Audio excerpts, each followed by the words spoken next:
Frères et sœurs en Jésus-Christ, la paix et la grâce du Seigneur soient avec chacun de vous. Nous bénissons le Seigneur du privilège d'être encore au poste pour pouvoir dispenser l'enseignement de la parole du Seigneur comme nous le faisons hebdomadairement.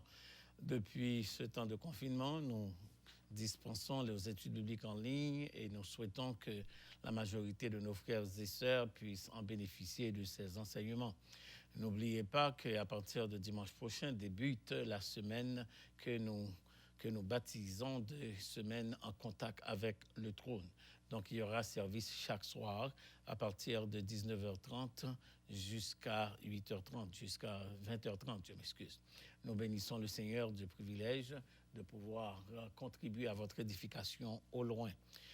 Nous continuons aussi à prier les uns pour les autres, à entourer nos frères et sœurs non seulement de nos soutiens spirituels, mais aussi de serrer les liens fraternels au loin, soit par un coup de téléphone, soit par un texte-message, et participer aux différents temps de prière que nous avons pendant la journée, soit le matin de 5h à 7h AM, ensuite au beau milieu de la journée, nous pouvons regarder ça ensemble de 11h à 1h.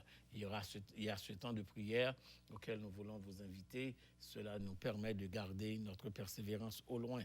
Et le soir, nous terminons avec notre semaine en contact avec le trône chaque soir, de dimanche jusqu'à dimanche prochain, excepté le samedi soir, il n'y aura pas de service. Nous bénissons le Seigneur pour tout cela.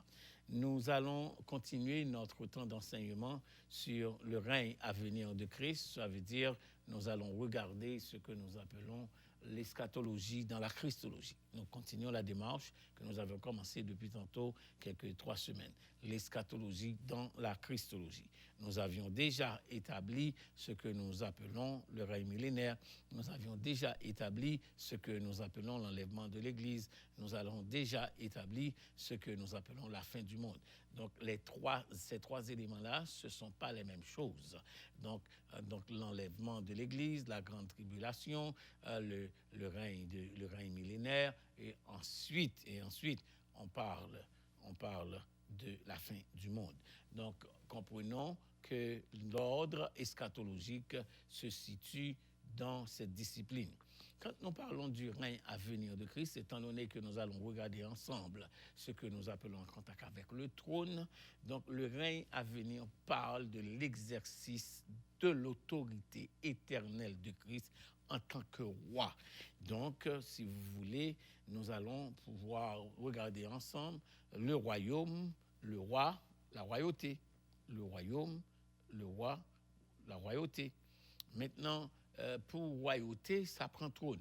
Pour royauté, ça prend le trône. Pour royauté, je reprends, ça prend le trône. Donc, quand on parle de trône dans le contexte biblique et eschatologique, qu'est-ce qu'on dit? Le trône, généralement, frères et sœurs, c'est le siège qui est symbole d'autorité royale. Le trône, c'est le siège qui est le symbole de l'autorité royale. Donc, sur le trône est assis un roi. Mais sur le trône aussi, le roi exécute ses ordres, ou bien fait exécuter ses ordres, et passe non seulement des ordres pour preuve de sa royauté, ou bien pour mettre évidence de son royaume. Donc, regardons maintenant ce que nous dit la Bible par rapport à trône, roi et royauté. Donc, royaume, roi, royauté. Royauté, nous définissons, c'est le siège qui est le symbole de l'autorité royale. Donc, c'est dans la pensée humaine, une royauté, c'est la place. Une royauté, c'est l'espace, c'est la place où l'on voit une forme d'autorité exercée sans consultation. C'est la place où l'on voit une autorité s'exercer sans consultation. Et pour parler de divinité, royauté de la personne de Christ, ça, c'est notre compréhension du terme souveraineté. Donc, la souveraineté de Dieu, il y a une pensée théologique qui veut faire croire que Dieu avait donné une forme de, j'ai bien dit que Dieu avait donné une forme de souveraineté à l'homme sur la terre. Quand nous lisons dans le psaume 8, par exemple, nous allons regarder ça ensemble, nous allons vers le psaume 8 et nous allons regarder cette déclaration qui fait preuve de cette délégation de pouvoir. Éternel notre Seigneur, que ton nom est magnifique sur toute la terre. Ta majesté s'élève au-dessus des cieux. Par la bouche des enfants et de ceux qui sont à la mamelle, tu as fondé ta gloire pour confondre tes adversaires et pour imposer silence à l'ennemi au vindicatif. Suivez le verset 4 du psaume 8. Quand je contemple les cieux, ouvrage de tes mains, ici, œuvre de création, la lune et les étoiles que tu as créées, qu'est-ce que l'homme pour que tu te souviennes de lui et le fils de l'homme pour que tu prennes garde à lui? Tu l'as fait de peu inférieur à Dieu et tu l'as couronné de gloire et de magnificence. Remarquez les termes, tu lui as donné la domination sur les œuvres de tes mains et tu as tout mis sous ses pieds, les brebis et les bœufs, tous les animaux des champs. Donc, à ce texte, on dit que Dieu a fait une délégation de pouvoir à l'homme que certaines écoles de pensée appellent la souveraineté de l'homme sur la terre. Mais quand on est souverain, on ne donne de compte à personne et on reçoit de pouvoir de personne. Donc, dans ce contexte-ci, la royauté de Christ qui est assis sur le trône et qui le garde éternellement dans cette pensée eschatologique, maintenant, ça évoque l'idée de sa souveraineté, la souveraineté de Christ. Maintenant, nous regardons donc cette souveraineté de Dieu à Daniel chapitre 5, versets 18 à 21. Daniel chapitre 5, nous allons regarder ça ensemble. Daniel chapitre 5, versets 18 à 21 nous permettrait de faire une observation de ce qu'on appelle royauté. Daniel chapitre 5, je lis pour vous, verset 18, et je m'arrêterai au verset 21. Daniel chapitre 5, verset 18 à 21. Voilà ce qui est écrit dans la parole du Seigneur.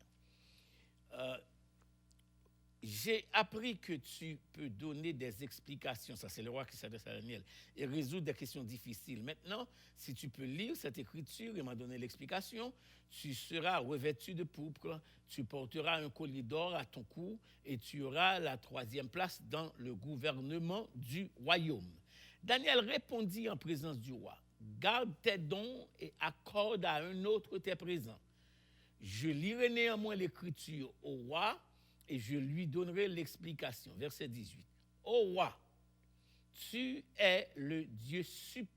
Ô roi, le Dieu suprême, je m'excuse, avait donné à Nebuchadnezzar, ton père, l'empire, la grandeur, la gloire et la magnificence. Je suis à Daniel chapitre 5, je suis au verset 18, verset 19. Et à cause de la grandeur qu'il lui avait donnée, tous les peuples, les nations, les hommes et toutes les langues étaient dans la crainte et tremblaient devant lui.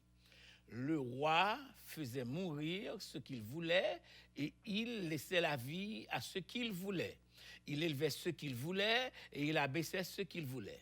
Mais lorsque son cœur s'éleva et que son esprit s'endurcit jusqu'à l'arrogance, il fut précipité de son trône royal et dépouillé de sa gloire. Il fut chassé du milieu des enfants des hommes, son cœur devint semblable à celui des bêtes et sa demeure fut avec les ânes sauvages. On lui donna comme au bœuf de l'herbe à manger et son corps fut trempé dans la rosée du ciel jusqu'à ce qu'il reconnût que le Dieu suprême domine sur le règne des hommes et qu'il le donne à qui il lui plaît. Voilà un texte qui nous parle de la souveraineté de Dieu sur les gouvernements de la terre. Donc Dieu donne l'autorité à qui il veut et ensuite il élève qui il veut, il rabaisse qui il veut. Donc quelqu'un qui reçoit d'autorité pour exercer pouvoir ou bien royauté ne peut pas être souverain. Un souverain, plutôt, c'est quelqu'un qui exerce un pouvoir par lui-même, qui l'obtient par lui-même et qui le fait par lui-même. seul Dieu détient ce pouvoir. Donc ainsi, dans le règne à venir de Christ, nous verrons cet aspect de la royauté que Christ, de la gouvernance de Christ sur les royaumes de la terre. Ça, c'est le texte de Daniel, chapitre 5, que nous venons de lire. Maintenant, cette royauté, cette gouvernance, cette autorité, ce royaume, c'est quelle est la nature de cette gouvernance. Maintenant, à Proverbe, chapitre 16, verset 12, nous allons voir quelque chose. À Proverbe, chapitre 16, verset 12, Proverbe, chapitre 16, je m'en vais vous aider à découvrir ce qui est important. Pour comprendre Proverbe, chapitre 16, nous allons commencer la lecture à partir du verset 10. Des oracles sont sur les lèvres du roi. Sa bouche ne doit pas être infidèle quand il juge. Le poids de la balance juste sont à l'Éternel. Je reprends. Le poids de la balance juste, le poids et la balance juste. Le poids et la balance juste sont à l'Éternel. Tous les poids du sac sont son ouvrage. Les rois ont horreur de faire le mal, car c'est par la justice que le trône s'affermit. Je suis à Proverbe, chapitre 16, le verset 12, dit les rois ont horreur de faire le mal, car c'est par la justice que le trône s'affermit. Donc, on comprend que le règne de Christ durera dans l'éternité parce que c'est un règne de justice. Parce que c'est un règne, il dit, la justice et la gloire sont la base de son trône.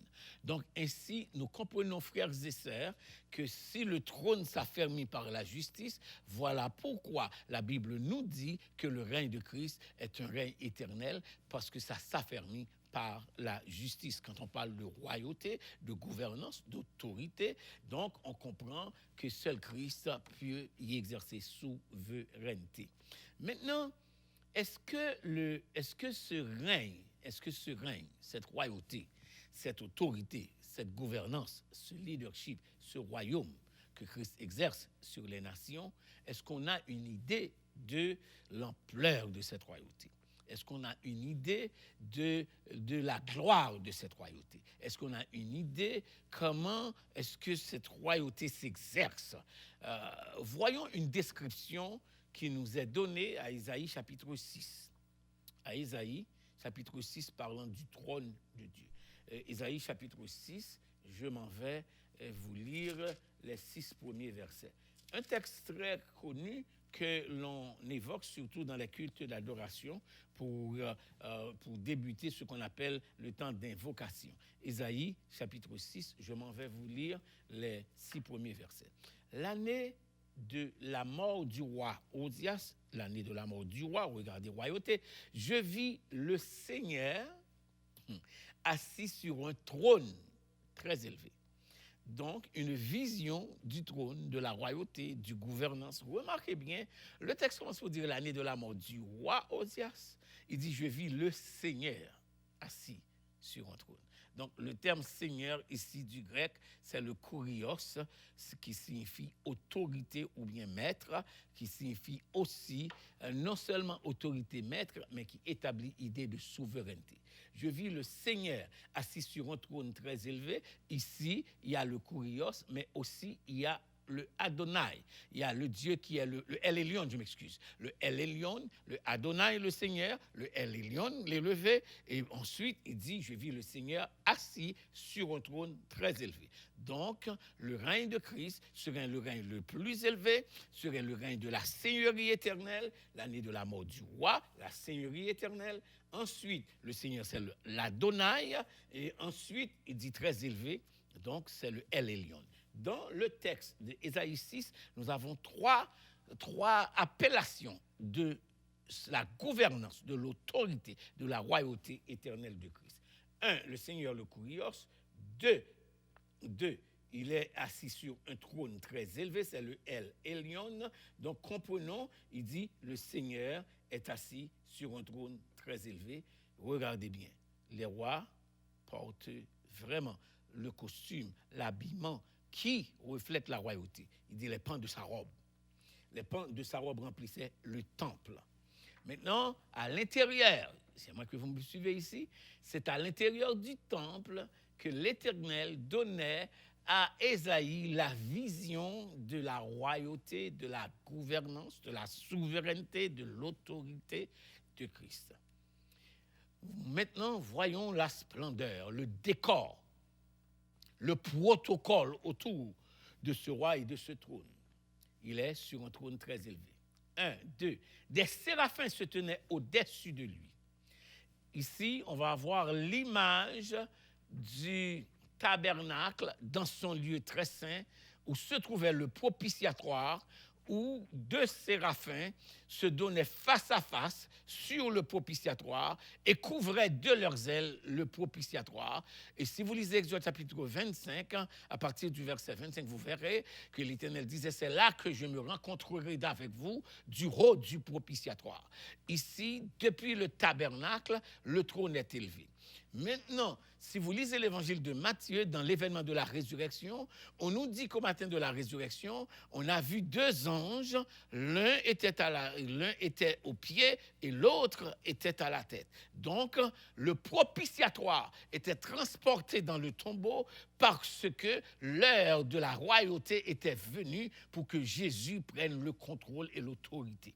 Maintenant, cette autorité qu'il détient, maintenant, il va l'exercer. N'oubliez pas, quand il montait au ciel, il disait aux disciples, tout pouvoir m'a été donné dans le ciel et sur la terre. Donc ça, c'est le discours royal donné à ces sujets et sur lequel, c'est sur le pouvoir et l'autorité du Christ ressuscité qu'il donnait l'ordre à ses disciples d'aller par tout le monde et de prêcher la bonne nouvelle. Donc, en ce sens, le règne, la gouvernance de Christ est en train d'être répandue, d'être publiée sur terre. Chaque fois que nous évangélisons, nous publions la royauté. Quand Christ retournera, il établira sa royauté.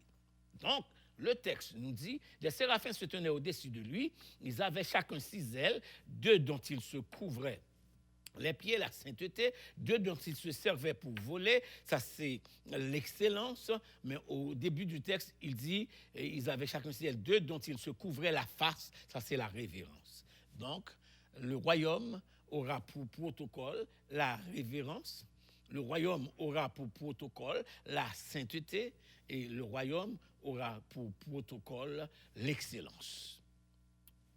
Ils criaient l'un à l'autre, et regardez bien, Saint, Saint, il disait Saint, Saint, Saint est l'Éternel des armées.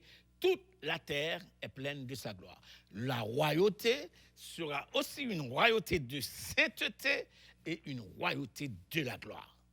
La royauté de Christ. Donc, quand nous entrons en contact avec le trône, nous faisons contact avec celui qui est le plus élevé, nous faisons contact avec celui qui est Seigneur, qui a l'autorité, nous faisons contact avec celui aussi, non seulement qui est le plus élevé, qui est le Adonai et qui est le El Elyon.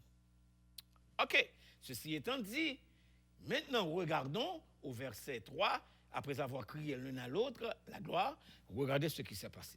Les portes furent ébranlées dans leur fondement par la voix qui retentissait et la maison fut remplie de fumée. Dans cette vision de la gloire, de la royauté de Christ. Et si nous allons à Jean chapitre 12, le texte de Jean dira que Ésaïe disait ces choses lorsqu'il vit sa gloire.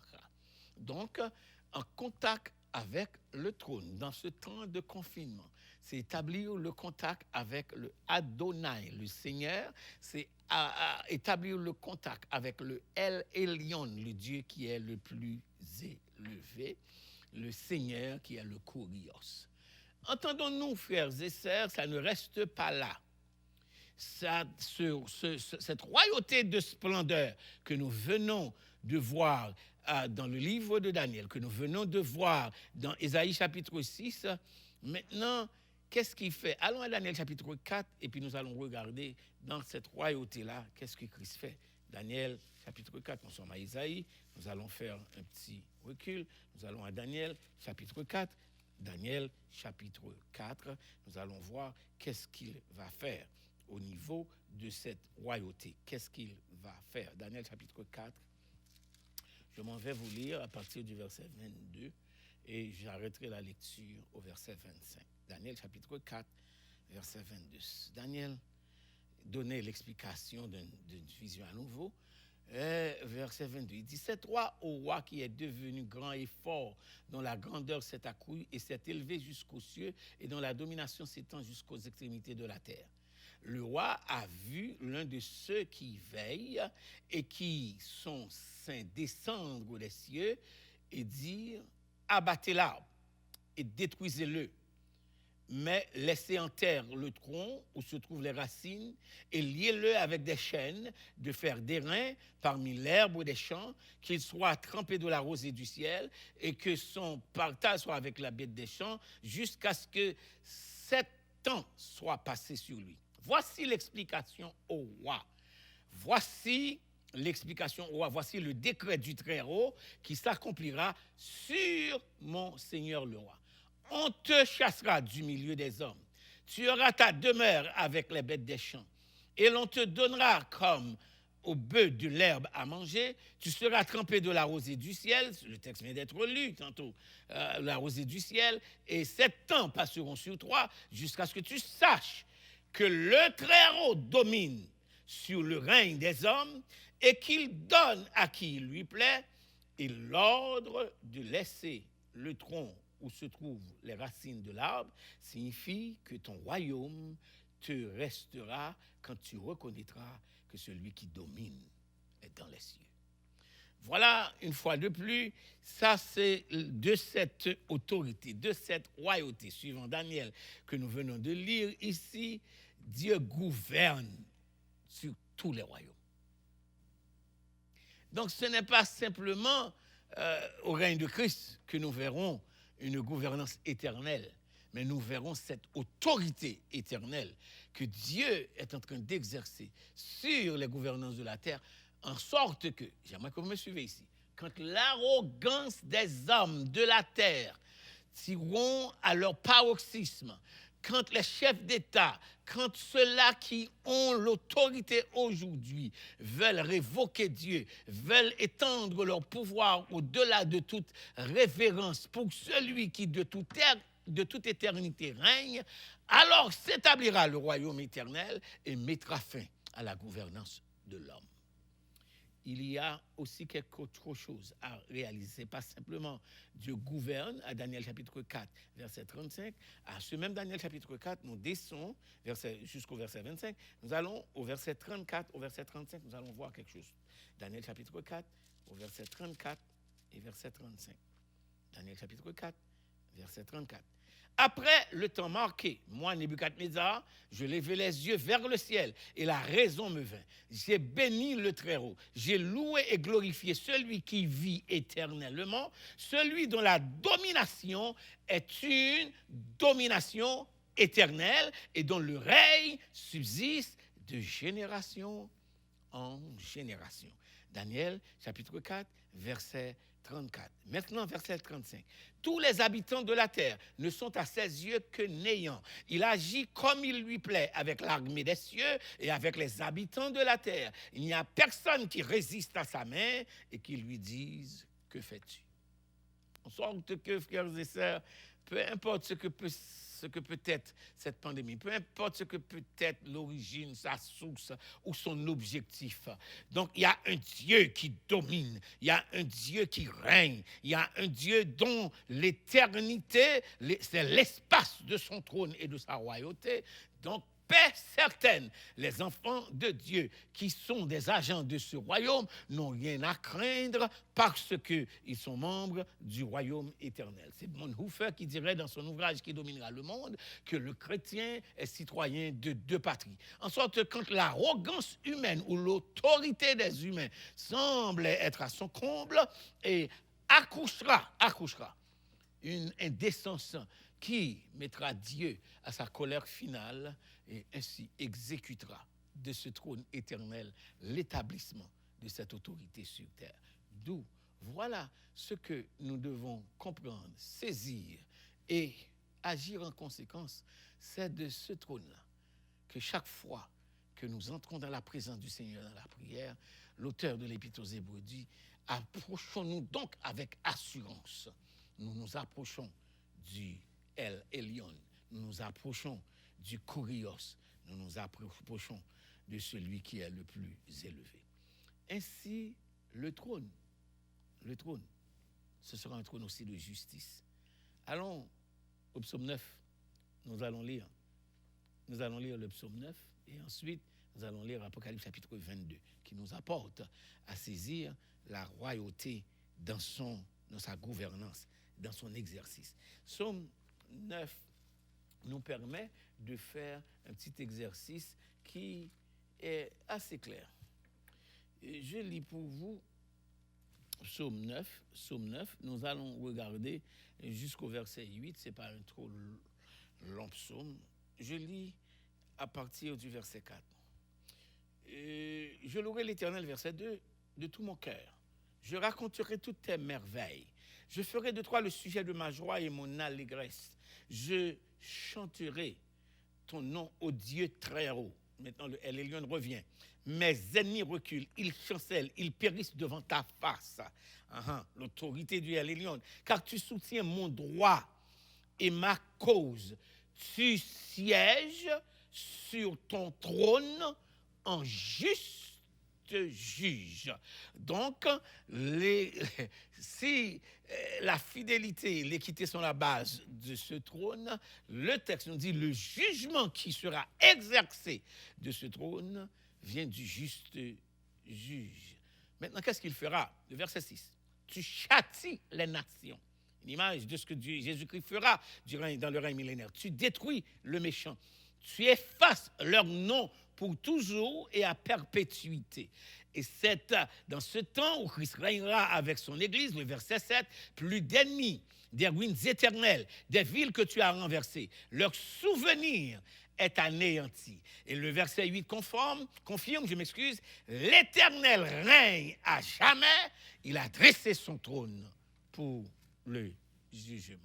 Voilà pourquoi l'enfant de Dieu a cette confirmation à Romains chapitre 8 que nous ne viendrons pas en jugement, mais nous sommes passés de la mort à la vie. Quand nous traversons la vallée de l'ombre de la mort, nous laissons cette terre. Le texte biblique dit que les agents du royaume, voilà pourquoi c'est important pour vous, c'est important pour moi de comprendre notre posture, notre position et certainement notre fonctionnalité en tant qu'agent du royaume, de la déclaration de Jésus quand il établissait la charte du royaume en Matthieu chapitre 5, quand il disait heureux, heureux, heureux, heureux car, heureux car, heureux car. C'est en vue de l'établissement de cette royauté. Donc, en attendant, conduisons-nous, vivons, prions, agissons en tant qu'agents de ce royaume, car c'est un royaume de justice et d'équité. Nous allons à Apocalypse chapitre 22. Apocalypse chapitre 22, nous allons lire le verset 1er et je m'arrêterai au verset 3. Il me montra, Apocalypse chapitre 22, il me montra un fleuve d'eau de la vie, limpide comme du cristal, qui sortait du trône de Dieu et de l'agneau, qui sortait du trône de Dieu et de l'agneau. Il me montra un fleuve d'eau de la vie, limpide comme du cristal. Le trône et le fleuve sortait, le fleuve d'eau de la vie, limpide comme du cristal, sortait du trône de Dieu et de l'agneau. Au milieu de la place de la ville et sur les deux bords du fleuve, il y avait un arbre de vie produisant 12 fois des fruits rendant son fruit chaque mois et dont les feuilles servaient à la guérison des nations. Et voici ce que nous dit Apocalypse. Voici ce qui s'absentera quand ce royaume s'établira. Il n'y aura plus d'anathème. Le trône de Dieu et l'agneau sera dans la ville. Le trône de Dieu et l'agneau, le trône de Dieu, il n'y aura plus d'anathème, le trône de Dieu et de l'agneau, le trône de Dieu et de l'agneau sera dans la ville. Ses serviteurs le serviront et verront sa face et son nom sera sur leur front. Voilà pourquoi, frères et sœurs, dans cette attente de cette domination éternelle, de cette royauté, de cette gouvernance, vous ne voulez pas rater votre enlèvement. Il y a cette clarté qui nous est donnée ce soir pour nous préparer à cette semaine baptisée en contact avec le trône. Qu'est-ce qui se passera dans le contexte eschatologique? Apocalypse, chapitre 20, verset 1er, j'aimerais que vous me suivez. Apocalypse, chapitre 20, verset 1er, j'aimerais, premièrement, que vous regardez l'ordre. Puis je vis descendre du ciel un ange qui avait la clé de l'abîme et une grande chaîne dans sa main. Il saisit le dragon et le serpent ancien qui est le diable et Satan, et il le lia pour 1000 ans. Donc, regardez bien, dans le règne à venir, la première chose qui se passe, après que l'Église est descendue sur terre, maintenant avec Christ pour son règne millénaire, donc Satan est lié. Donc, Dieu prendra, Jésus-Christ prendra l'autorité. Ça, c'est Satan est lié. Deuxième chose, Apocalypse chapitre 20, versets 4 à 6. Et je vis des trônes. À celui qui s'y assire fut donné le pouvoir de juger. Et je vis les âmes de ceux qui avaient été décapités à cause du témoignage de Jésus et à cause de la parole de Dieu, et de ceux qui n'avaient pas adoré la bête ni son image, et qui n'avaient pas reçu la marque sur leur front et sur leurs mains. Ils revinrent à la vie et ils régnèrent avec Christ pendant 1000 ans. Donc comprenons, le règne millénaire s'installe et Satan n'aura pas droit ni d'autorité pour nuire ni le peuple de Dieu ni le monde. Apocalypse chapitre 20, le millénium, l'histoire de l'Église dans cet espace millénaire sera une réalité. Regardons Apocalypse chapitre 20, versets 11 à 15 maintenant. Qu'est-ce qui se passe? Puis, je vis un grand trône blanc. Donc, sitôt Satan lié, que le règne millénaire s'installe, que l'Église est en gouvernance avec son Christ. Maintenant, troisième mouvance, c'est que nous sommes devant le grand trône blanc. Maintenant, je suis à Apocalypse chapitre 20, verset 11 jusqu'au verset 15. Puis je vis un grand trône blanc et celui qui était assis dessus, la terre et le ciel s'enfuirent devant sa face et il ne fut plus trouvé de place pour eux.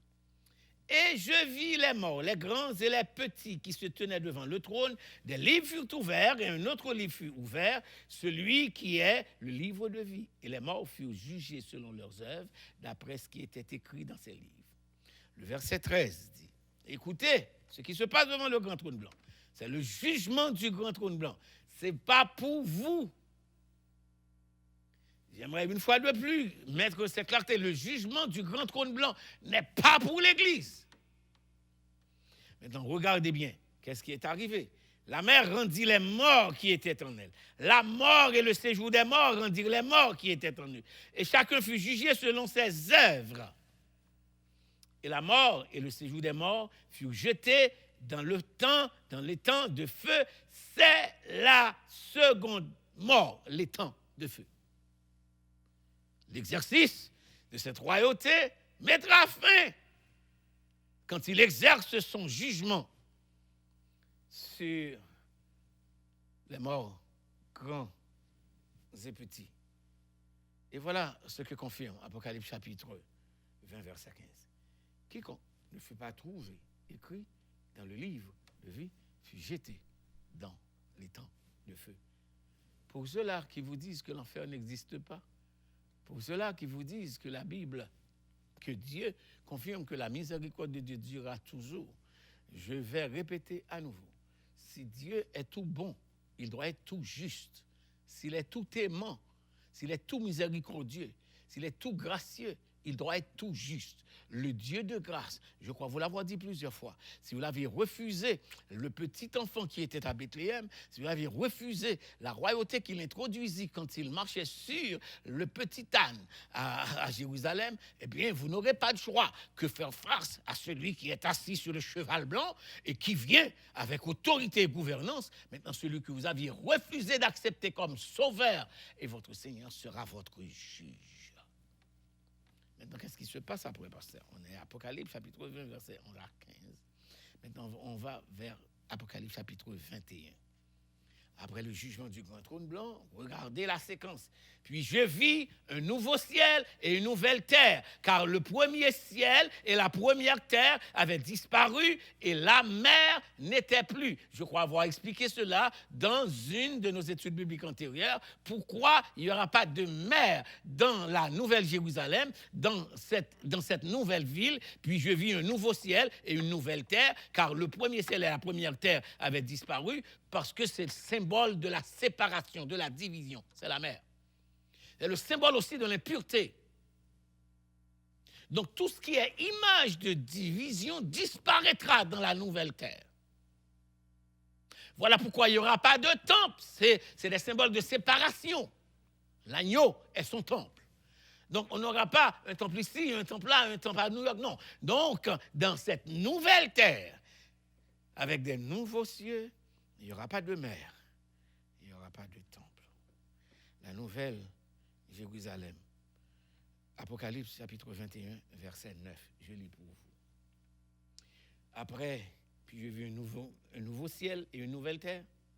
Maintenant, Apocalypse chapitre 21, on voit que ceux-là qui sont maintenant rentrés dans cette éternité bénie, dans cette terre nouvelle, avec les cieux nouveaux, donc les larmes de leurs yeux sont essuyées et l'agneau prend soin de ceux-là qu'il a sauvés. Et donc, quand on regarde au verset 7, celui qui vaincra, héritera ces choses, je serai son Dieu, il sera mon fils. Verset 9 maintenant. Puis je vis un des 7 anges qui tenait les 7 coupes remplies des 7 deniers, des 7 derniers fléaux, vint et il m'adressa la parole en disant, viens, je te montrerai l'épouse, la femme de l'agneau. Il me transporta en esprit sur une grande et haute montagne et il me montra la ville sainte, Jérusalem, qui descendait du ciel d'auprès de Dieu, ayant la gloire de Dieu. Maintenant, regardez, Apocalypse chapitre 20, verset 1er, on parle du règne de Christ. Apocalypse chapitre 20, verset 4 à 6, l'installation du règne millénaire, le règne de l'Église, Apocalypse chapitre 20, verset 1 à 6, le grand trône blanc, Apocalypse chapitre 20, verset 11 à 15, les nouveaux cieux et la nouvelle terre, Apocalypse chapitre 21, on a lu verset 1er, la nouvelle Jérusalem, Apocalypse chapitre 21, verset 9 jusqu'au verset 27 pour vous lire, le ciel sur terre, Apocalypse chapitre 22. Voilà l'établissement du règne. Voilà l'établissement de la royauté, de la gouvernance, du leadership éternel. Alors, si dans les 3 premiers chapitres de l'Apocalypse, on voit la présentation du Christ, ensuite on voit le Christ et son Église, et immédiatement après l'Apocalypse chapitre 4, à partir du Apocalypse chapitre 5, on commence à nous déployer comment se passent les événements de la fin, la préparation pour les événements de la fin. Le Christ et son Église, Apocalypse 1, versets 9 à 20. Et la description du Christ lui-même, Apocalypse chapitre 1er, versets 1 à 3. Et la description du règne, de l'autorité de Christ, Apocalypse chapitre 20, Apocalypse chapitre 21, Apocalypse chapitre 22. Frères et sœurs, prenons le temps de comprendre que cet accompagnement que Christ nous donne sur terre, cette opportunité de saisir la grâce d'être membre de son royaume, c'est en vue de nous établir dans le royaume éternel. Ça, c'est en vue de nous prévenir le jugement du grand trône blanc. Ça, c'est 2. 3, c'est en vue de nous épargner aussi les temps de feu et de souffle. Que le Seigneur vous bénisse, nous bénisse et nous garde occupés aux choses célestes, tandis que nous sommes dans ce voyage temporaire sur terre et que le revoir sera réellement doux, comme dit l'auteur du cantique lorsque devant l'agneau. Prions le Seigneur. Père de l'éternité, merci pour l'enseignement de ta parole. Merci pour les étapes de ton éducation nous permettant de saisir le déroulement des événements de la fin et l'établissement de ton royaume sur terre. Béni sois-tu de ce que tu fais des choses à merveille. Béni sois-tu de ce que tu nous avertisses, en sorte que nous ne soyons pas non seulement pris au dépourvu, encore moins pour être des victimes de ces événements des derniers temps. Donne-nous d'ajuster notre foi à ce que tu, non seulement veux nous enseigner, mais ce que tu nous as ouvertement déclaré pour que, envers et contre la pandémie, envers et contre l'homme du péché, envers et contre l'antéchrist, envers et contre les marques de la bête, envers et contre ce que l'ennemi, le serpent ancien, peut faire, notre conviction, c'est que ton Église sera préservée de cet temps, non seulement de ce temps de pandémie, mais de cette grande tribulation que le monde connaîtra. Seigneur, donne-nous la grâce de te servir sans que nous n'ayons pas, ô notre Dieu, à expérimenter la terreur en le faisant, ou quoi que ce soit qui nous enlèverait la joie de te servir. Sois élevé, sois glorifié au cœur de ton peuple et bénis chacun de nous. Que ton enseignement, ta parole, trouve place dans notre vie, non seulement aujourd'hui, chaque jour, et jusqu'au grand matin de l'éternité. Et maintenant, que l'Éternel nous bénisse et nous garde, qu'il fasse luire sa face sur nous, qu'il nous accorde sa grâce, qu'il tourne sa face vers nous et nous accorde sa paix, dès maintenant et à jamais.